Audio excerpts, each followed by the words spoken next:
For this video, karon mga dol mga guys. Guys, mga guys sa lain lugar.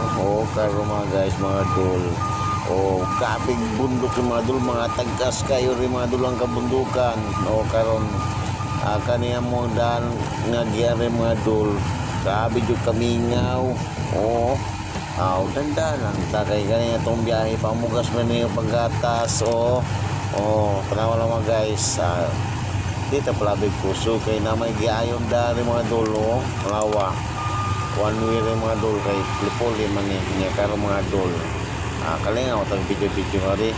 panawa lang gabi ka hindi mga dolo niya karo na isumpo sa luyo o sa katangker kay dili pwede mo vertex siya kay handaan bagay kurba na akong kayo karo ako dagan na sure nige kay layo tong biyahe para makina ba na kundi super minugutong yung makina magay kay atong dagan kinihin ka man ni kay liso kay maguban ta mga dol mga guys atong usakyan nato ni pingan kay mo ating kuwasa tanan mga dol kay pagkusot ang maayo pasin mo beer hit niya simbak ko panawa lang mga dol kalingon tayo di video rin na sa lubi rin nagtapok ka ng mga lubi mga guys mga dol mga butong na inilang ipasaka kay i-deliver dito sa Cebu City kay ang butong ito mga dol apiti na mahal ang usa mga dol tag 200 na panawa lang mga dol kay layo mo lang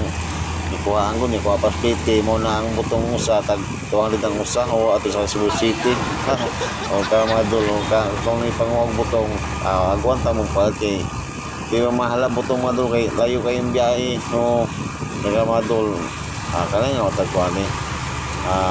video ba kayo alam ba little lion ba kaya ilang mga buntod yung mga dol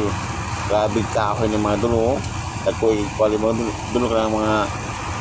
tingin ka mga gangis yung mga dol kay grabe ka bukid ba probiyag ko panahon lang mga dol kurbada ganahan laki na tayo kapugat may karang mga dol para itong biyahe isusur ni mingaw ko yung daan ni Madulong sus mingaw yung probiyag nga banda Cebu yung traffic ba hindi ka Madulong ang kalangitan gabi ko kamingaw way dagong ba kung napangidag ang mga dulang kalangitan sibi sa kasada pa murag traffic mga joke yung mga duloy at least kumputan yung usa ka trailer na yung mga guys trailer na siya kay nagkarga ako nga ramang guys atong video dito salamat sa paglantaw.